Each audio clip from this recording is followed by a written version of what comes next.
The Mother Who Risked Everything, Sally Crane's story. The year was 1853.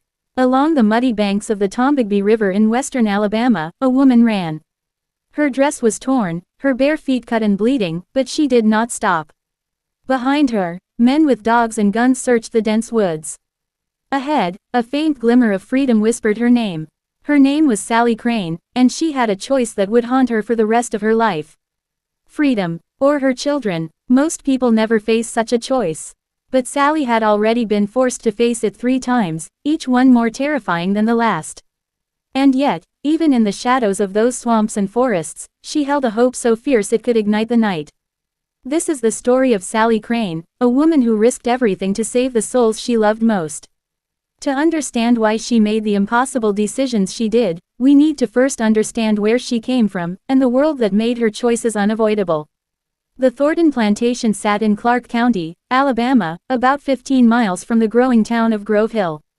It wasn't the largest estate along the Tombigbee River. There were plantations twice its size, with hundreds of acres of cotton and scores of enslaved people. But for those who lived here, it might as well have been the world. Robert Thornton inherited the plantation in 1848. At 32, he was considered a modern and fair-minded planter. He did not personally whip his slaves. Instead, he kept records, managed accounts, and delegated punishment to overseers. To his neighbors, he was reasonable, even godly. His wife, Margaret, was fragile and sickly, spending most of her life in her upstairs bedroom, attended by the house slaves. Chief among them was Sally Crane. Sally had been born on the plantation in 1823, the daughter of Ruth, a field worker, and a white man whose name no one ever spoke.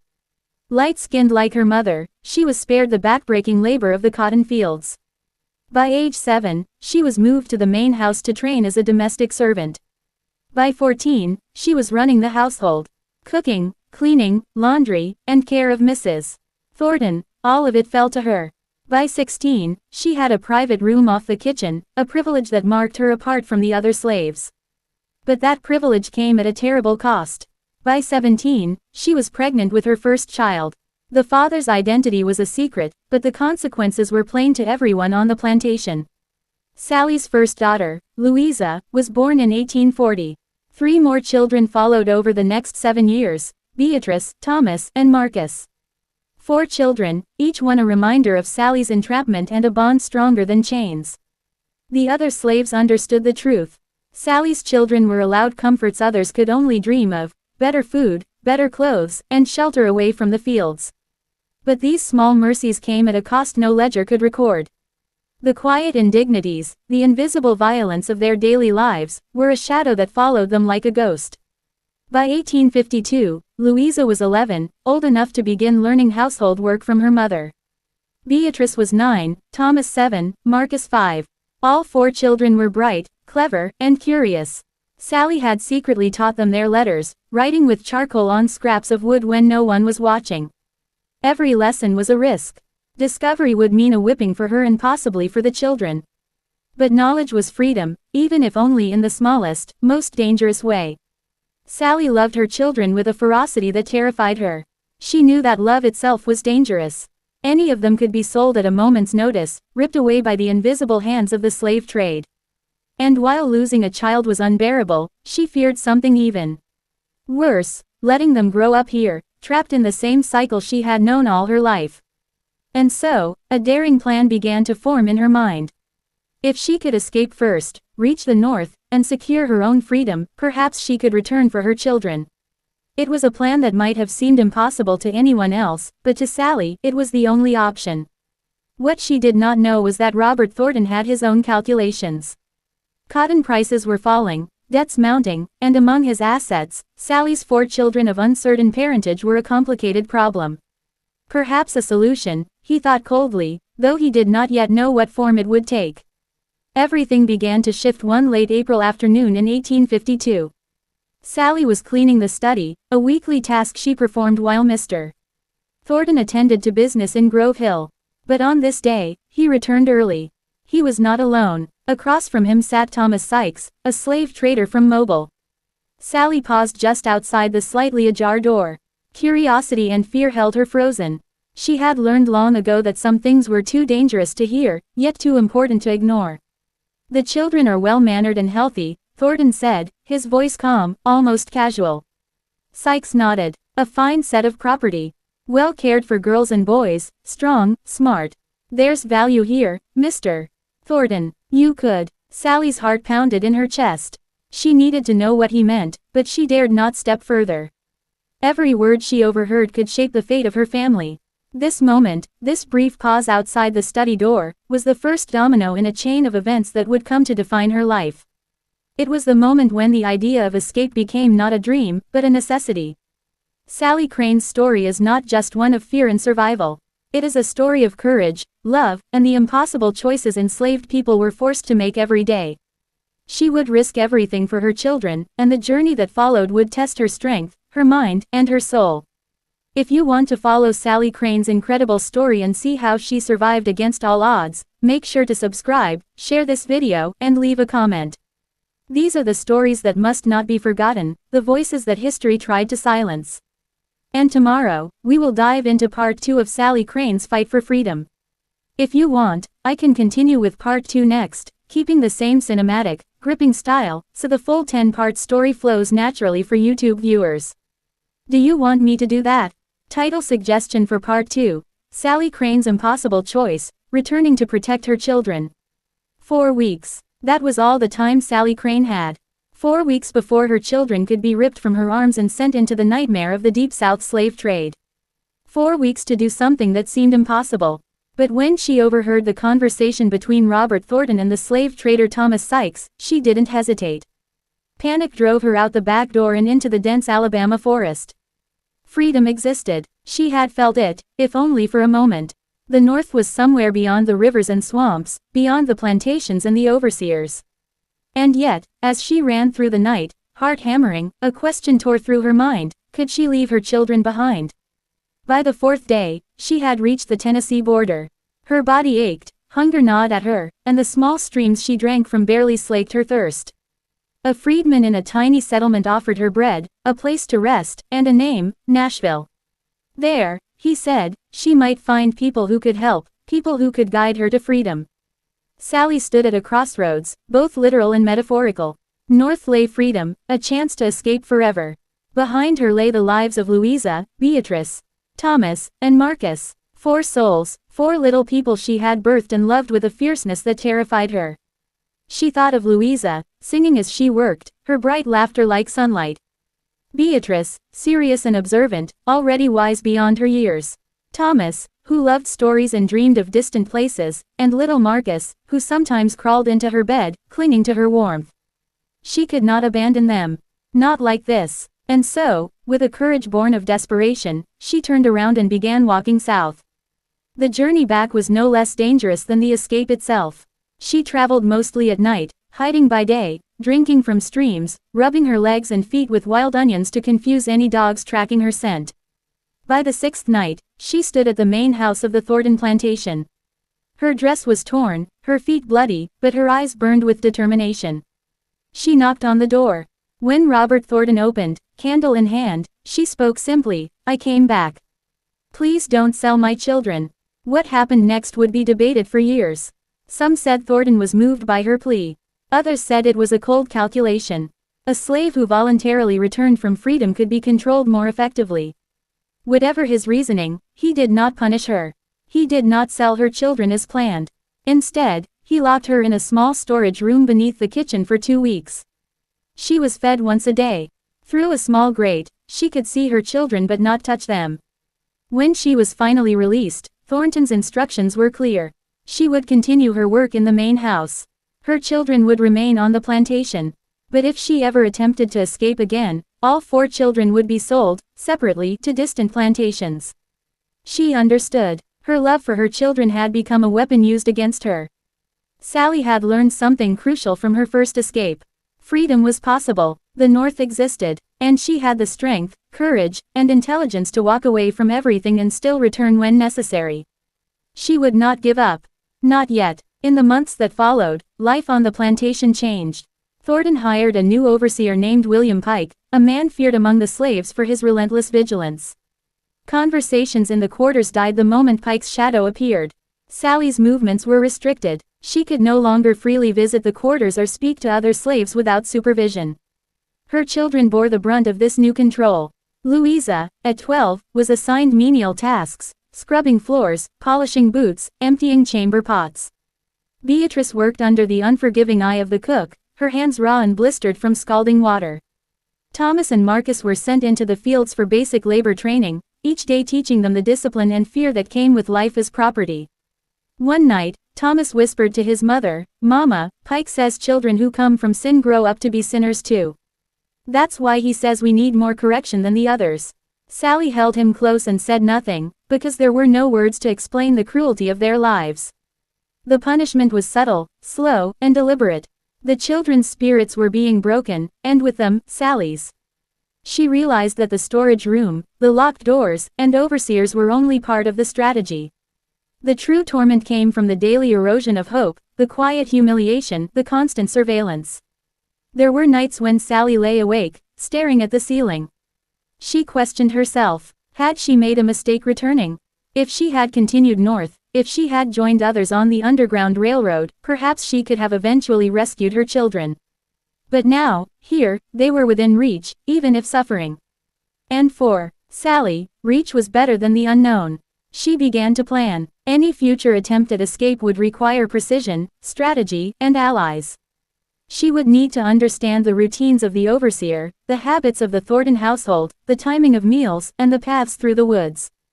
Every detail would matter. Her children's lives depended on it.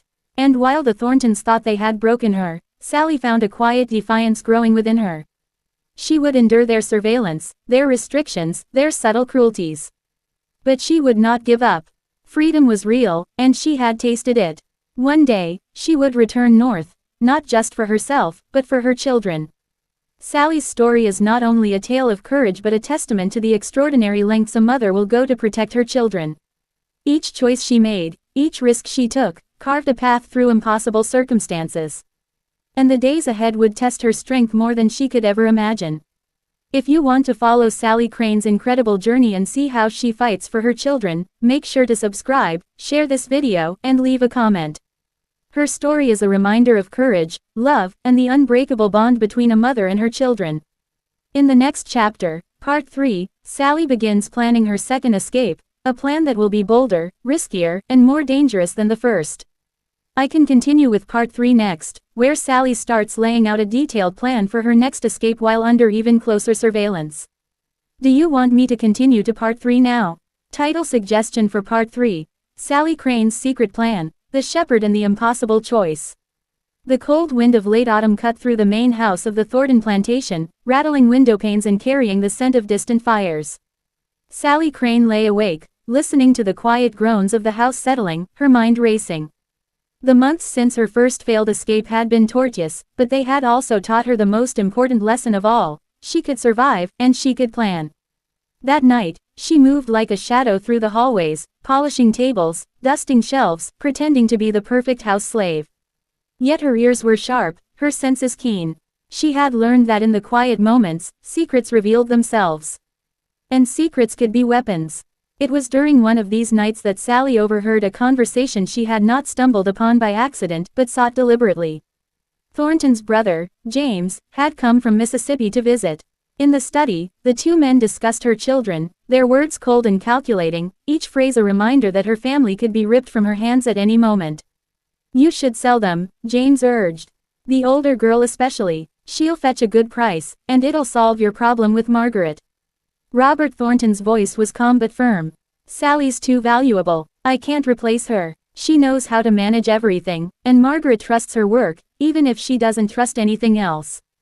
James pressed, "Then keep Sally, but sell the children. Once they're gone, she'll have no reason to run. You'll have complete control." Sally's hands froze on the table. Every word struck like a hammer. She listened as James mentioned the trader from Mobile would return in early January.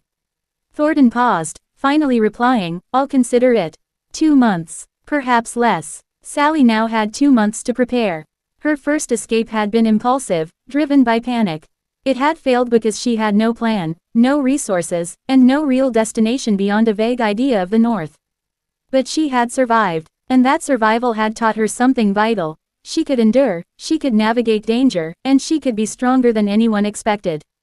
Her second escape would be different. This time, it would be deliberate, calculated, and meticulous.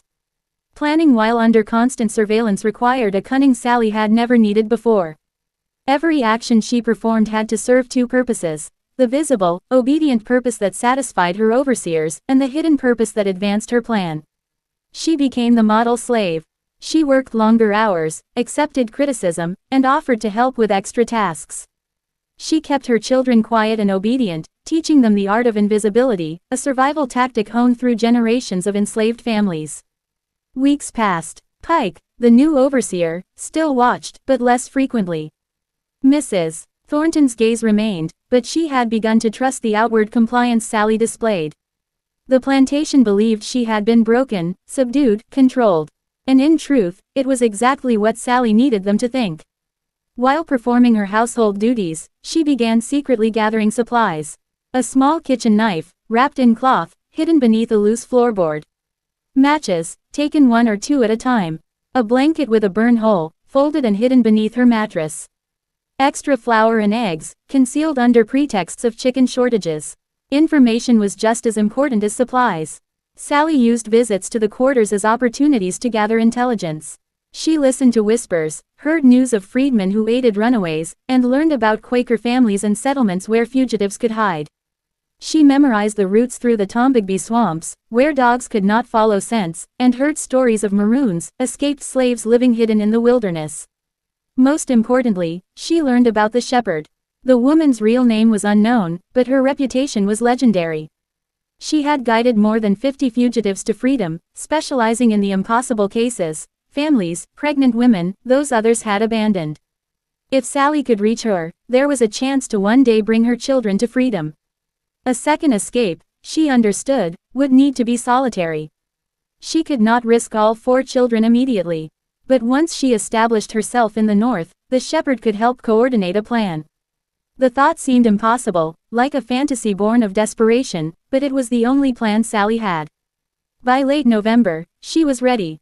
Supplies hidden, routes memorized, timing calculated down to the hour. She planned to leave on a moonless night while Thornton traveled to Mobile. Pike would remain, but Sally knew which floorboards creaked and which were silent. December 3, 1853, was the night. Then came a complication she had not anticipated. Louisa ran into the kitchen, breathless, eyes wide. "Mama, there's a man here. He says he has a message from your mother." Her heart stopped. Sally had not seen her mother, Ruth, for 5 years. She had been sold to a plantation in Georgia, and any news of her safety, or even her existence, was rare and precious. Sally approached the stable after sunset, using the excuse of checking on a sick child. There, a young man named Benjamin waited. He claimed no direct connection to her mother but revealed he had been sent by the shepherd. The woman who coordinated safe houses and secret routes across the South and North had learned of Sally's plans. "You're planning to run again," Benjamin said quietly. "The shepherd wants you to know this is a mistake if you go alone." Sally's heart ached. "Then what am I supposed to do?" Benjamin handed her a small piece of dark blue cloth, patterned with white stars. "This is a signal. When you see it, the house is safe for one night. The shepherd says wait until late December after the trader leaves. If your children are still here after Christmas, it means Thornton intends to keep them, for now. That's your chance to run, and this time, you won't stop in Tennessee. You'll go all the way to Ohio, to New Richmond. The shepherd will meet you there, and then, she will help you plan the impossible, returning to bring your children out." Sally held the cloth in her hand, cold and trembling. Fear, hope, and determination collided in her chest. Every story she had heard about runaways who tried to rescue loved ones ended in disaster. Yet the shepherd's message carried a promise and a possibility, that love was stronger than the chains designed to bind her. It was not just survival anymore. It was not just freedom. It was a chance to reclaim her children, to defy the world that had told her love could be controlled, measured, or destroyed. Sally would wait, she would plan, and when the time came, she would run, not just for herself, but for all 4 of the children she had already risked everything to protect. Her story was far from over.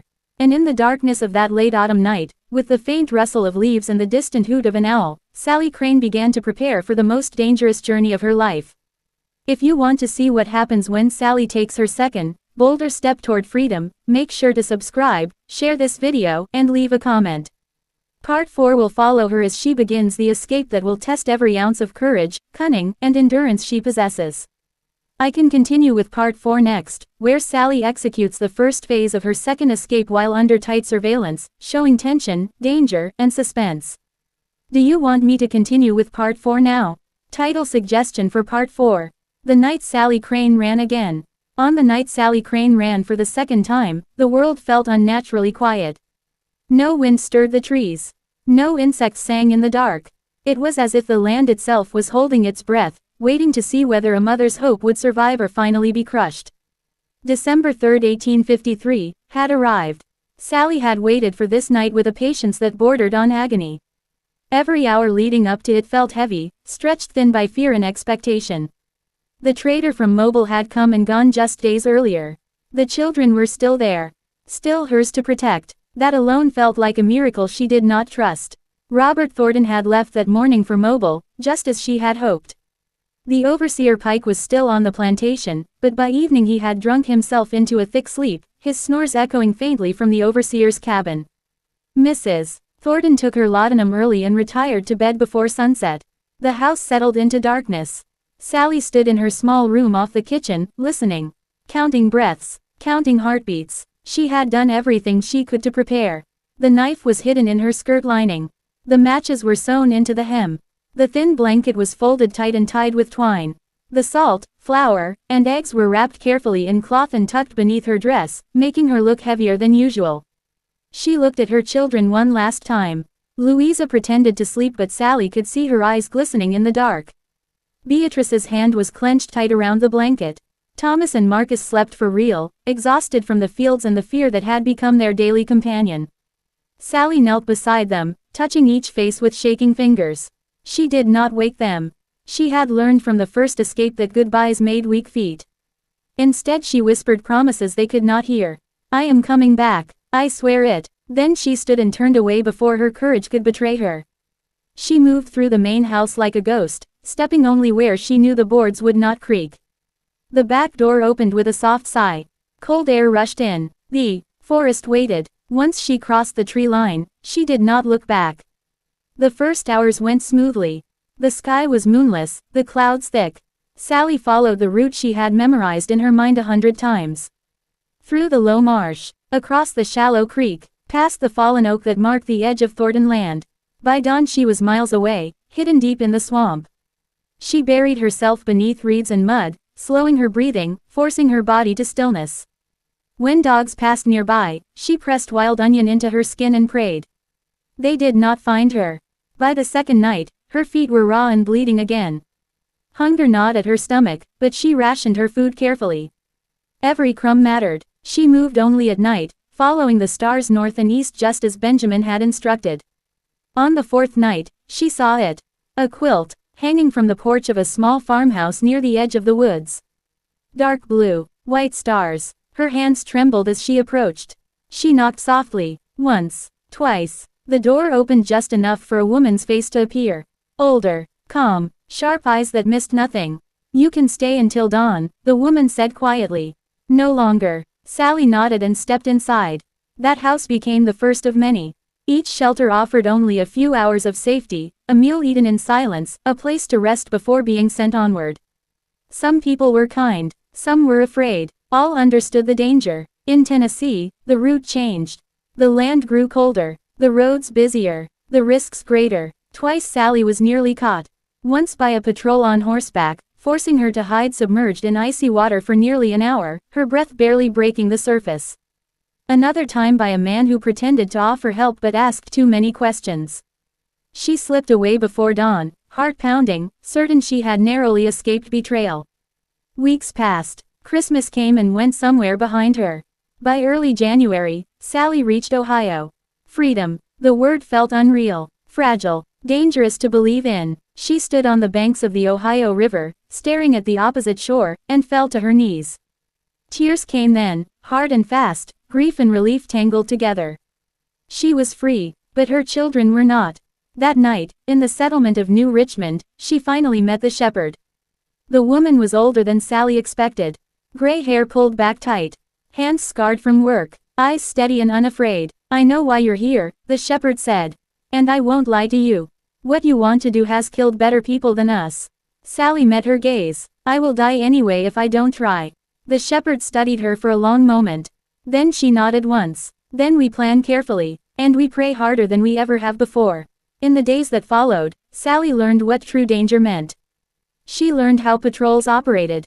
How slave catchers thought. How to pass as free when necessary and invisible when not. She learned that going south again would require disguises, forged papers, and timing so precise that one mistake would mean death or worse. And yet, even knowing all this, she did not hesitate. Because every night, when she closed her eyes, she saw her children. And she knew the hardest part of her journey had not yet begun. If you want to know how Sally Crane prepares to go back into slavery to rescue her children, make sure to subscribe, share this story, and leave a comment. Part 5 will reveal the dangerous plan that could either reunite her family or destroy them forever. If you are ready, I can continue with Part 5, where Sally disguises herself and begins the return journey south, a move so risky that even seasoned abolitionists beg her not to attempt it. Title suggestion for Part 5: The Woman Who Chose to Go Back. Freedom should have felt like safety. But for Sally Crane, freedom felt like standing on the edge of a cliff, knowing her children were still far below, trapped where she could not reach them unless she was willing to fall back into the darkness. Every night in Ohio, Sally dreamed of the Thornton plantation. She dreamed of Louise's tired eyes, of Beatrice's cracked hands, of Thomas trying to be brave, of Marcus crying for her in the dark. She woke with her heart racing, her body already moving as if the danger were real. The shepherd watched her closely. "You have crossed the river," she said one morning. "Many people stop here. They build new lives. They change their names. They learn to breathe again." Sally shook her head. "I cannot breathe while my children are still owned." The shepherd did not argue. She had seen this kind of resolve before. It terrified her every time. The plan to go back south was discussed only in whispers. Even among abolitionists, it was considered reckless. Going north was dangerous. Going south again was madness. Slave catchers expected fugitives to flee north. A black woman traveling south raised questions that could not be easily answered. Sally would need a disguise. She would become someone else. Over the next weeks, the shepherd and her network worked quietly. Sally was taught how free black women spoke to white men without fear. She learned how to keep her eyes steady, her voice calm, her posture confident. Fear invited suspicion. Confidence could sometimes pass unnoticed. They gave her a new name. Sarah Crane, freeborn, widow of a river laborer, traveling to visit kin near Mobile. Forged papers were prepared with care. The ink was aged. The folds were worn. Nothing about them looked new. Her clothes were changed as well. No longer the simple garments of an enslaved woman. Instead a plain but respectable dress. A shawl, sturdy shoes, clothing that suggested work but not bondage. Still, the danger was everywhere. If she was questioned too closely, if someone recognized her, if the papers were inspected by the wrong man, she would be captured, whipped, sold, or killed, and her children would vanish forever. The shepherd offered her one last chance to turn back. "You have already done something extraordinary," she said. "You escaped. You survived. You proved the system is a lie. You do not owe anyone more than that." Sally held the small blue cloth with white stars in her hand. The signal of safe houses. The symbol of hope. "I owe my children everything," she said. The journey south began in late January. Traveling south felt wrong in her bones. Every mile carried her closer to the world she had escaped. The laws changed. The looks changed. The air itself seemed heavier. On the road, she passed slave coffles moving in chains. She saw mothers walking with their eyes empty. Children clinging to skirts. Men staring straight ahead as if feeling nothing was the only way to survive. Each sight nearly broke her. More than once, she had to stop herself from running toward them, from shouting warnings, from revealing herself. The shepherd had warned her. "You cannot save everyone. You must survive to save anyone." In Mississippi, Sally encountered her first true test. A white man stopped her near a river crossing. He asked where she was going, why she traveled alone, where her husband was. She answered calmly, "Widow, visiting family." papers ready in her hand but not offered too quickly. He studied her face for a long time. She met his gaze. Finally, he waved her on. Her knees nearly gave out once she was out of sight. By early February, she reached Alabama. Every familiar tree and path twisted her stomach. The land remembered her. She felt it watching. She could not go directly to the Thornton plantation. That would be suicide. Instead, she stayed hidden, watching from a distance. Listening, learning. Through whispered conversations and careful observation, she learned the truth. Her children were still there. But things had grown worse. William Pike had tightened his grip. Louisa was now working from before sunrise until nightfall. Beatrice bore scars on her hands. Thomas had been whipped once already. Marcus was no longer allowed inside the main house. Sally watched from the woods one evening as her children walked back to the quarters. Louisa's shoulders were slumped. Thomas limped slightly. Marcus stumbled, too tired to lift his feet properly. Sally pressed her hand to her mouth to keep from screaming. That night, she met with the Maroons. Hidden deep in the swamps were men and women who had escaped long ago and survived. They trusted no one easily. But word of Sally's journey had traveled ahead of her. A woman with gray braided hair studied her in the firelight. You went north and came back, she said. That means you are either a fool or something rarer. Sally answered simply, I am a mother. The Maroons agreed to help but only if the plan was careful. Stealing children from a plantation was far more dangerous than running alone. Dogs, riders, armed men, the search would be relentless. They watched the plantation for weeks. Learned routines, counted guards, marked paths. A single opportunity presented itself. Late March. A storm was coming. Heavy rain, wind, darkness. The overseer often drank himself unconscious on storm nights. Patrols were fewer. Dogs lost scent easily in rain. It would be now or never. The plan was simple in words and terrifying in reality. Sally would enter the plantation disguised as a free woman visiting on business. She would make contact with her children quietly. At night, with help from the Maroons, they would be led into the swamp and disappear. If any one child panicked, if any guard noticed, if any dog caught the scent, they would all die. The night before the attempt, Sally sat alone in the woods, shaking. Not from cold but from the weight of what she was about to do. She thought of the first night she ran. The second, every choice that had led her here. She whispered into the darkness. Hold on, I am coming. The storm clouds gathered overhead.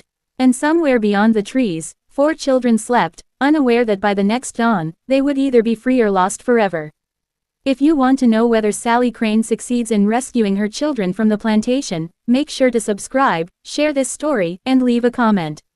Part 6 will reveal the night everything is put to the test, when love, fear, and fate collide in the storm. Title suggestion for Part 6. The Storm Night Rescue. The night the storm came, even the dogs were afraid to howl. Thunder rolled low across the Alabama sky, slow and heavy, like something enormous waking up. Rain began as a whisper, then turned violent, pounding the earth until the ground itself seemed to cry out. It was the kind of night plantation owners feared fires and slaves feared punishments, because chaos gave cruel men excuses to be crueler. For Sally Crane, it was the night everything would be decided. Hidden deep in the woods beyond the Thornton plantation, Sally crouched beneath a tangle of trees, her breath shallow, her heart pounding so hard she feared it could be heard over the rain. Around her stood 3 figures from the Maroon settlement, men and women who had survived years in hiding and knew the cost of being caught. The time had come. William Pike had been seen staggering toward his cabin before dusk, a bottle in his hand. The patrol riders had returned early because of the weather.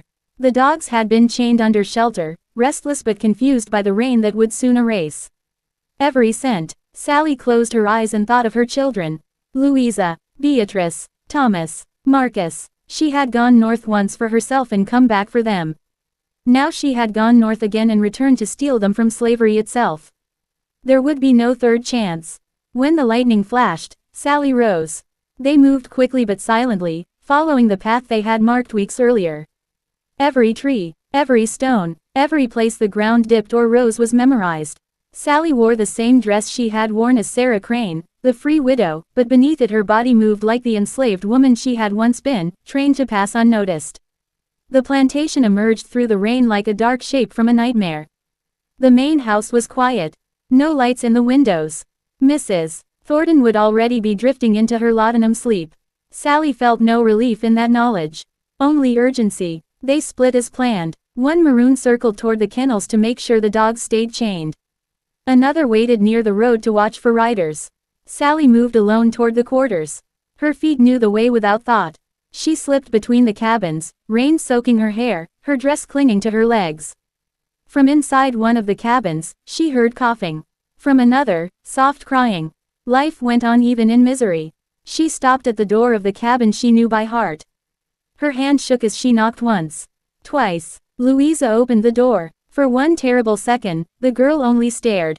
Then her mouth opened in a silent scream. Sally grabbed her and pulled her inside. Do not speak. The children were awake. They had learned not to sleep deeply. Beatrice's eyes filled with tears. Thomas stood frozen. Marcus ran to her, burying his face in her dress. Mama. Sally knelt and held them all for a heartbeat she could barely afford. We have to go now.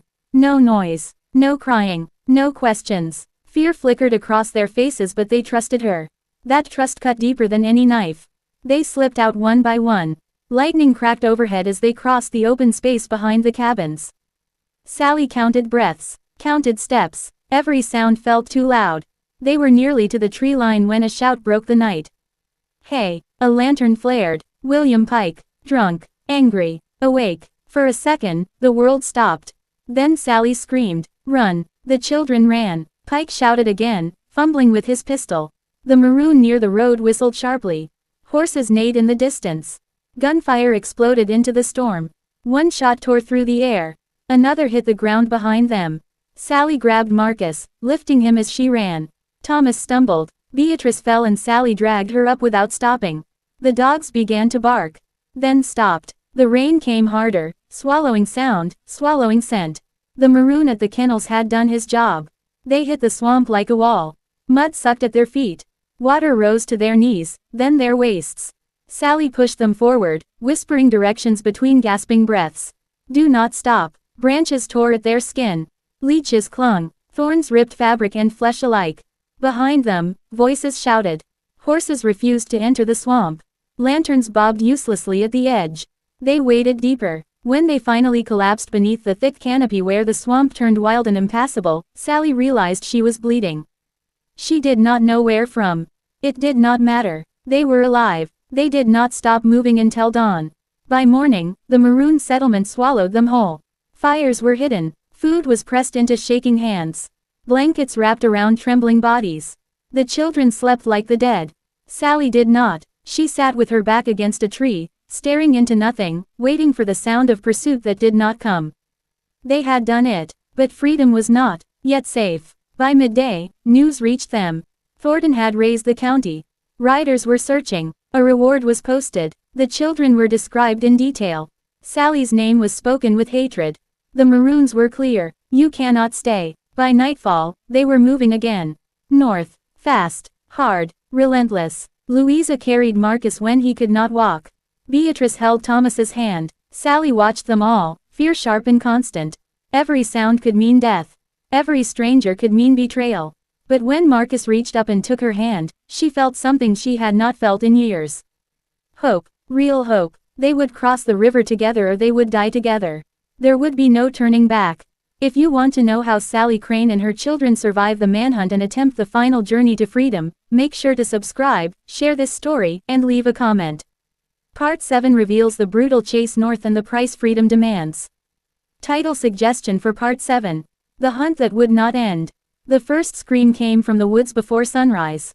It was not human. It was a horn. Long, sharp, filled with rage. Sally Crane woke instantly. Her body reacted before her mind could catch up. She grabbed Marcus, shaking Louisa awake with her foot, pulling the others close. Around them, the maroon camp exploded into motion. Fires were crushed. Blankets vanished. Shadows moved fast and silent through the trees. They had been found. Not the camp itself, but their trail. The storm that had saved them could only hide them for so long. Now the hunters were close enough to taste blood. The maroon leader spoke quickly and low. Riders crossed the river before dawn. Dogs too. They are spreading out. Sally felt her throat tighten. How long? Hours. Maybe less. There was no time to rest. No time to plan again. Only time to run. They moved north through thick forest where the ground rose and fell like a living thing. The children stumbled but did not complain. Fear had taught them better. Sally kept Marcus on her back, his arms tight around her neck. Every step burned, every breath hurt. Behind them, the horns sounded again. Closer. The sound tore through Sally's chest like a blade. She had heard it before. On plantations. On auction days. On nights when someone ran and did not come back. This time they were running together. By midday, they reached open land. That was when Sally knew the real terror had begun. Fields stretched wide and empty. No trees to hide in. No swamp to swallow scent. Only tall grass bending in the wind and a road cutting straight through it like a scar. The Maroons argued in whispers. Going around would take too long. Crossing meant exposure. Sally looked at her children. We go now. They ran. Halfway across, the dogs began to howl. Louisa screamed before she could stop herself. Sally grabbed her hand, dragging her forward. A gunshot cracked. Dirt exploded near Thomas's feet. He fell. Sally pulled him up without slowing. Another shot. A bullet tore through Sally's sleeve, burning her skin. Pain flashed white but she did not stop. They reached the far tree line and collapsed into shadow. No one was hit, but the dogs were relentless. They moved again. Faster. Harder. By nightfall, exhaustion clawed at them. Marcus whimpered softly. Beatrice limped. Thomas's hands shook. Sally forced them onward. She knew what happened if you stopped. They reached a river just before dawn. Wide. Fast. Cold enough to steal breath. No boat. The Maroons hesitated. The dogs were minutes away. Sally stepped into the water. It took her breath instantly. She gasped but kept moving. Louisa and Beatrice followed, holding Thomas between them. One Maroon took Marcus. Another stayed behind to erase tracks, dragging branches through mud, scattering false trails. Halfway across, Marcus cried out. The sound echoed. Sally's heart nearly stopped. The dogs reached the riverbank. They crossed just as gunfire erupted again. Bullets struck water, sending up violent splashes. One Maroon cried out and fell. Another dragged him the rest of the way, blood staining the current. They disappeared into the trees as daylight broke. The next 2 days blurred together. They slept in pieces, moved constantly, ate little, drank from streams. Fear became a permanent weight pressing down on their chests. They reached a small town on the third night. Here the danger changed. The shepherd had warned Sally about this. In towns, freedom wore a mask. Slave catchers pretended to be helpful. Posters hung on walls. Rewards whispered through taverns. Sally cut her hair short that night. Dressed Louisa like a boy. Smudged dirt on Beatrice's face. Practiced new names until they felt almost real. They moved through town separately, never close enough to be seen as a group. Still, eyes followed them. A man stared too long at Thomas's scarred hands. A woman frowned at Beatrice's accent. A shopkeeper asked questions that came too fast. By sunset, Sally knew. Someone had spoken. They fled town just as riders entered from the south. That night, one of the Maroons did not return. No body, no sound, just absence. Sally felt the weight of it crush her chest. People were dying for her children. The cost of freedom was written in blood. The border was close now. Ohio was only days away. But the hunters were closer than ever. On the fifth night, the dogs cornered them near an abandoned mill. There was nowhere left to run. Sally turned to face the dark. She pulled the knife from her dress. Not for the hunters. For herself. If they took her, the children might escape. If she slowed them even a moment. Louisa saw the blade. No. She grabbed Sally's hand, eyes fierce. We stay together. The dogs burst into the clearing. Then came the shots. From the hill. From the trees. Men shouted. Horses screamed. Dogs yelped and fell silent. A lantern swung wildly, then dropped. Out of the darkness stepped armed men and women. Abolitionists. They had been waiting. The hunters fled. Sally collapsed to her knees, shaking, sobbing as her children wrapped themselves around her. They were not safe yet. But for the first time, the hunt had broken. If you want to know what final trial awaits Sally Crane and her children as they reach the edge of freedom itself, make sure to subscribe, share this story, and leave a comment. Part 8 reveals the border crossing that history tried to erase but never forgot. Part 8. The line that could not protect them. Freedom was only a river away. That was the lie Sally had believed for weeks.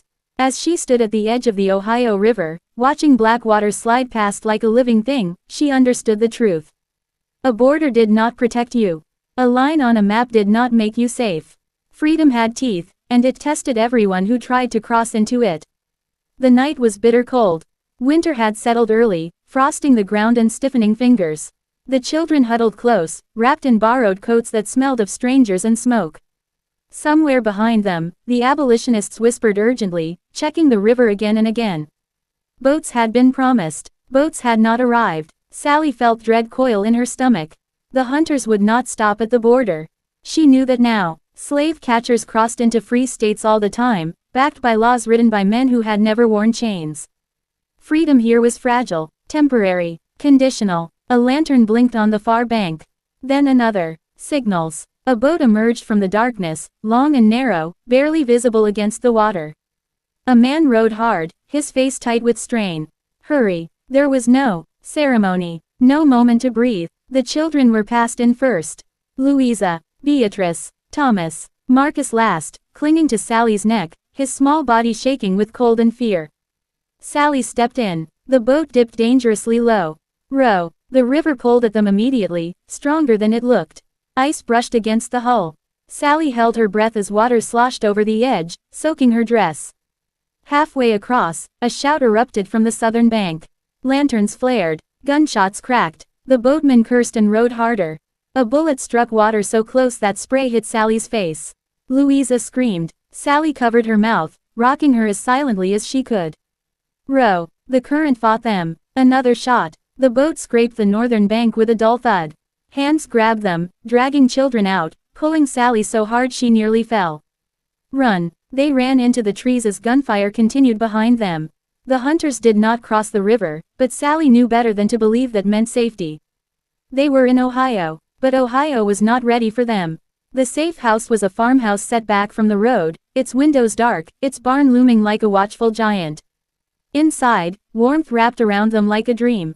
Soup steamed. Blankets were pressed into shaking hands. Sally tried to thank them. Words failed. The woman who owned the house touched Sally's shoulder gently. You are safe tonight. Tonight. That word echoed in Sally's head. They stayed hidden for days, moving only at night, passing from house to house. Each place offered kindness wrapped in fear. Doors were locked. Windows shuttered. Voices hushed at the slightest sound. One night, as Sally lay awake listening to the wind, she heard shouting outside. Men's voices. Dogs barking. Her blood turned to ice. The door was kicked open. A man stepped inside, flashing a badge. Federal Marshal. Sally pulled the children close, heart pounding so hard it hurt. He looked around slowly, then he shook his head. No one here. He turned and left. The door closed. Sally did not breathe for a full minute. The woman of the house sank into a chair, hands trembling.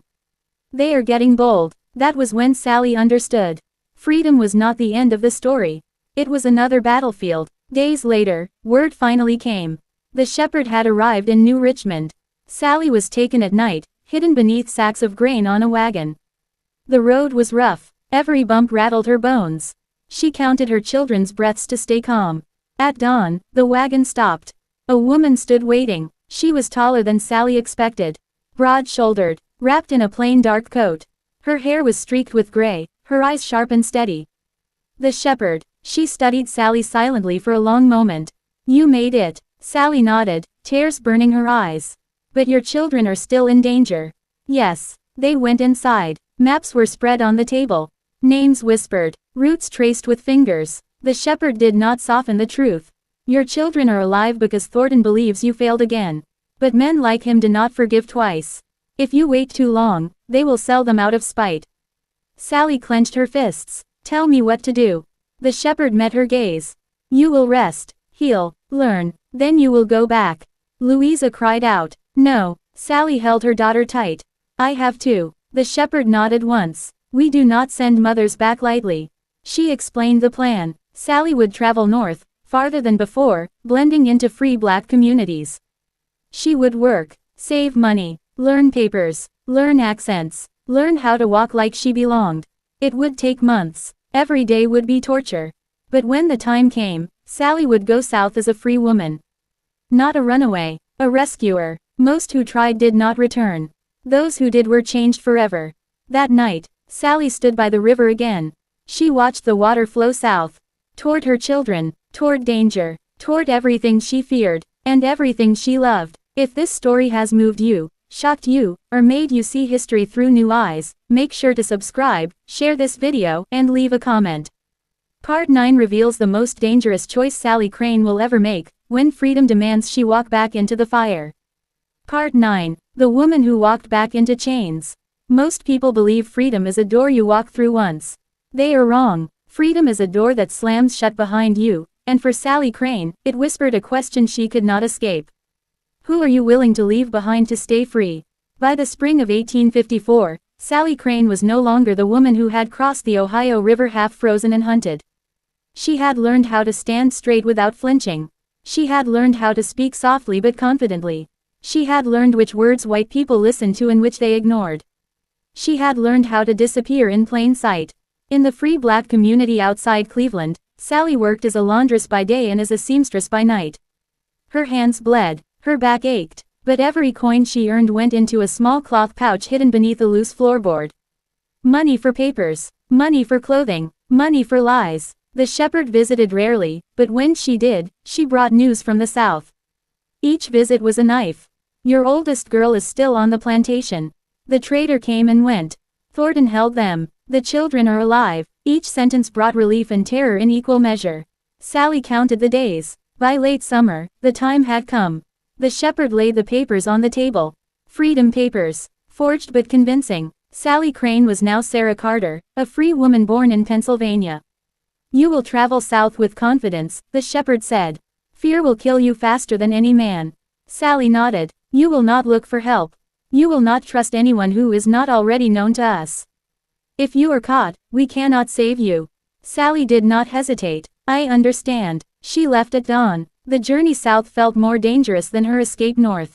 Every mile brought her closer to men who could own her again with a word. She rode wagons, walked roads, and once spent a night in a jail cell after a suspicious sheriff demanded proof of her status. She handed over her papers with steady hands. He squinted, then waved her on. Sally did not breathe until she was miles away. By the time she reached Alabama, the air felt heavier, familiar, suffocating. She approached the Thornton plantation as a stranger, a free woman seeking work. Her heart thundered in her chest as the main house came into view. Nothing had changed. The same white columns, the same creaking porch, the same silence that hid screams. Pike was still there, older, meaner. He barely glanced at her papers. You looking for work, woman? Yes, sir. He snorted. We always need hands. She was sent to the quarters. That night, she found them. Louisa first. Her daughter froze when she saw her, eyes wide with disbelief. Mama. Sally clamped a hand over her mouth and pulled her close. I'm here. Beatrice cried silently. Thomas stared as if seeing a ghost. Marcus clung to her leg, whispering her name like a prayer. They had grown. They had suffered. Marx told stories Sally did not want to hear. There was no time. The plan was simple and impossible. They would leave in 3 nights. A storm was coming. Storms hid sound, covered tracks. On the second day, Thornton saw her. He stopped, stared. Something in his eyes shifted. You. Sally bowed her head. Sir, where are you from? Pennsylvania. He studied her too long. Something wrong. That night, Sally heard dogs.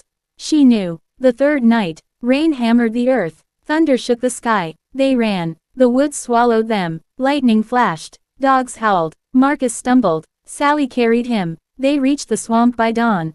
Water up to their knees.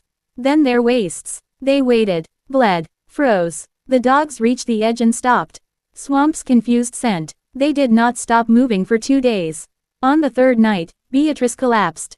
Sally lifted her. Louisa helped. Thomas scouted ahead. They reached a cabin just before sunrise. A quilt with stars hung from the porch. Safe. For 1 night. Inside, the man who owned the cabin stared at Sally in disbelief. You came back. Yes. By morning, riders were searching nearby. They fled again. This time north. Always north. Weeks blurred together. Hunger gnawed. Feet split open. Louisa became the leader when Sally faltered. They crossed the Ohio River again under gunfire. Again. This time, all of them. When they reached New Richmond, the shepherd wept. All of them. Alive. But freedom demanded a final price. Marcus collapsed days later with fever. He died in Sally's arms before sunrise. No chains could hold them now. but loss still could. If this story has stayed with you, if it has shaken you, please subscribe, share, and comment. Part 10 reveals the final truth of Sally Crane's journey, and the legacy she left behind that history tried to bury. Part 10. What freedom cost her. Some stories end with freedom. This one ends with truth. Freedom did not save Sally Crane from pain. It only changed the shape of it. The Ohio River lay behind them now, calm and quiet, as if it had never been a wall between life and death. The settlement near New Richmond was small but alive with whispers, prayers, and soft footsteps of people who had run for their lives and somehow survived. Sally sat on the floor of the safe house, her back against the wall, Marcus wrapped in her arms. His body was light now, far too light, like the world had already begun to take him away. His breathing was shallow, each rise of his chest felt like a borrowed miracle. The shepherd knelt beside her, placing cool cloths on the child's forehead. The fever had come fast. Swamp water, exhaustion, weeks without proper food. The body of a small boy could only endure so much. Sally did not cry, she had no tears left. "Mama," Marcus whispered, his voice barely there. "Are we free now?" Sally bent low, pressing her forehead to his. "Yes, baby, we're free," he smiled. Then he slept. By morning, Marcus did not wake. There was no scream, no collapse. Sally simply rocked him back and forth as the sun rose, her lips moving in silent words only she could hear. Words meant for a God she was no longer sure listened. They buried Marcus on a hill overlooking the river. No stone marked the place, only a small wooden cross and a name carved by Thomas with shaking hands. Louisa stood tall, her jaw tight, refusing to cry. Beatrice clutched Sally's dress like she had when she was small. This was the price. Freedom had demanded blood. In the weeks that followed, Sally learned how to live again. Not as a possession, not as leverage, not as bait, but as a woman. She took work in a boarding house. The owners never asked questions. In towns like this, questions were dangerous things. Louisa began helping in the kitchen. Beatrice learned to read from an elderly woman who had once been enslaved herself. Thomas ran errands, his eyes always alert, always watching. They slept without fear of chains. But fear did not leave them completely. At night, Sally still woke at every sound.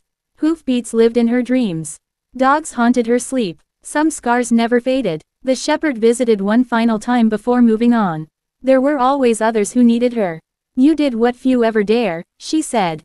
"You went back." Sally nodded. "And you brought most of them out." "Most." The shepherd hesitated. "History will not remember you." Sally looked up. "No books. No monuments. No names carved in marble. The world will pretend women like you never existed." Sally thought of Marcus. Thought of the plantation. Thought of walking south into chains on purpose. "Then history can be wrong," she said. Years passed. The Civil War came like a storm the nation could no longer avoid. Men marched. Cannons roared. Slavery cracked and bled and finally broke, but not before taking millions with it. Sally lived to see freedom declared. She did not celebrate. Freedom on paper did not return the dead. But it mattered. Louisa became a teacher. She taught children who had never been allowed to hold a book. Beatrice became a midwife, her hands steady, her eyes kind. Thomas worked on the riverboats, carrying stories from town to town, always telling them about a mother who walked back into hell and came out carrying her children. Sally grew old. Her hair turned white, her hands stiffened, her back bent, but no one ever owned her again. When she died, there was no newspaper notice. No ceremony. Just a quiet burial near the river that had once been the line between slavery and hope. Louisa carved the stone herself. Sally Crane, a mother, a survivor, a free woman. If you are watching this and feeling unsettled, that is because stories like this are not meant to comfort you. They are meant to remind you that history was built on courage most people will never be asked to show. If this story moved you, please subscribe, share, and comment. Stories like Sally Crane's survive only when they are told.